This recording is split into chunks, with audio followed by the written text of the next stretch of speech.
So in 2025 I finally decided to play the original Tom Clancy Splinter Cell back from 2002. And let me tell you this, I didn't expect a 23-year-old game to bully me this hard.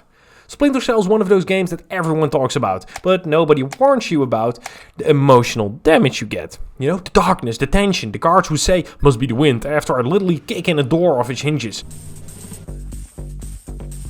I think I saw something. No shit, you idiot. This is my experience playing the whole game. The weird moments, the funny moments, and the parts where the game absolutely slapped me across the face and said, no, you don't get to be loud.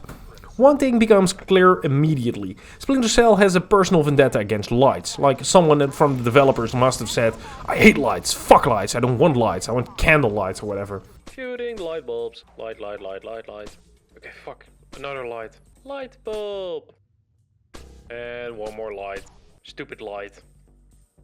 Fuck this light. I'm getting good at this. You walk in a room, too bright. You stand under a lamp, instant dead. You turn on a corner and you see some little small light tube or whatever. Lambert calls you from Washington to yell at you. So you start blasting every light source you see. Pistol whipping bulbs like you're a frustrated electrician. And honestly, that mechanic still feels amazing in 2025. Zero games today let me commit this many violations against anything. Now let's talk about the stealth, because it's intense. In 2025, stealth game gives you tools, gadgets, x-ray vision, UI indicators, enemy outlines. Splinter Cell gives you darkness, a gun, and a man called Lambert who calls you every 5 minutes to remind you you're disappointing him. Here. That's right. You lost existence privileges until the mission's over. And somehow, it works, it actually works. Because when you pull off a perfect stealth room, shooting the light, sneaking behind the guard, grabbing him for an interrogation, it feels incredible. But when you mess up, alarm sounds, every guard in the building suddenly has perfect aim and endless bullets. It's like the game goes, you wanted action? Too bad.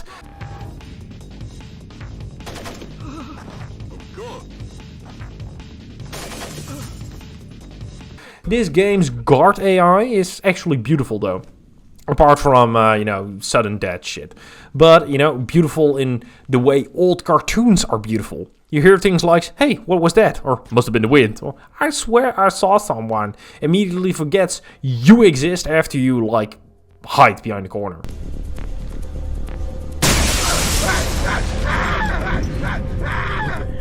I shot a light bulb 2 meters away from my cart. Glass explodes everywhere, the entire room goes dark, and he goes just like, must be the rats. My guy, what kind of rats are you hanging out with? But at the same time, they're scary smart when you actually want them to be dumb.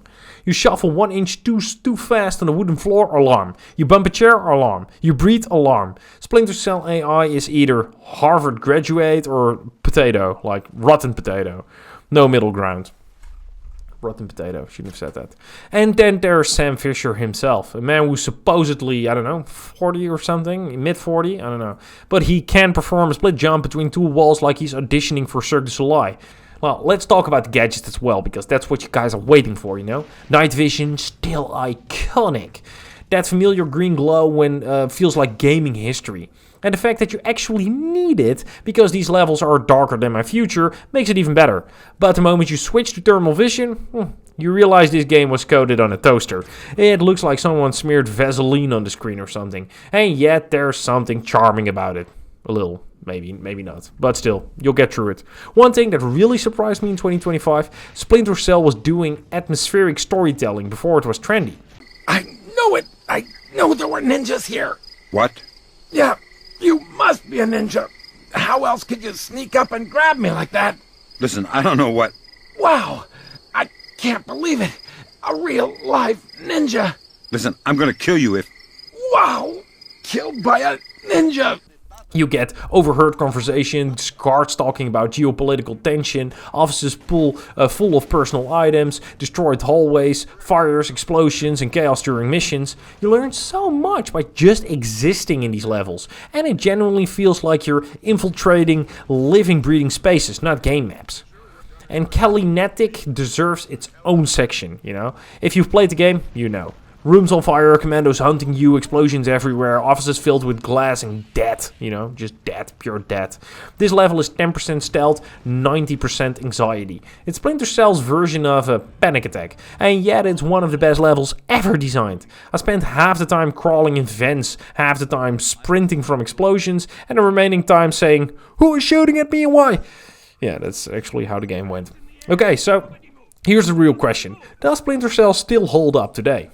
Absolutely, but also sometimes no. The stealth, still brilliant. The lighting system, genius for 2002 and still impressive. The story, surprisingly smart, political and genuinely engaging. The soundtrack, chef's kiss. But the frustrations, yeah, they're there. Instant fail missions, guards who hear a pin drop but ignore a grenade, cameras with a faster reaction time than me on caffeine, and I'm always on caffeine. So maybe I'm not that fast. Save files that become emotional support animals. But here's the thing. Even with all its flaws, Splinter Cell is still one of the most satisfying stealth games ever made. When everything clicks, when the shadows protect you, when you grab a guard perfectly, when you ghost an entire room, there is just no feeling like it. Not even modern games capture this exact energy. So playing Splinter Cell in 2025 felt like discovering an old classic album. You immediately understand why people loved it. You feel the innovation, you feel the tension, you feel the legacy. It's not perfect, but it is iconic. And honestly, I had a blast playing it for the first time. If you enjoyed watching these videos, guys, if you enjoyed watching me fumble through darkness like a confused ninja, hit the fucking like button. Subscribe to the fucking channel.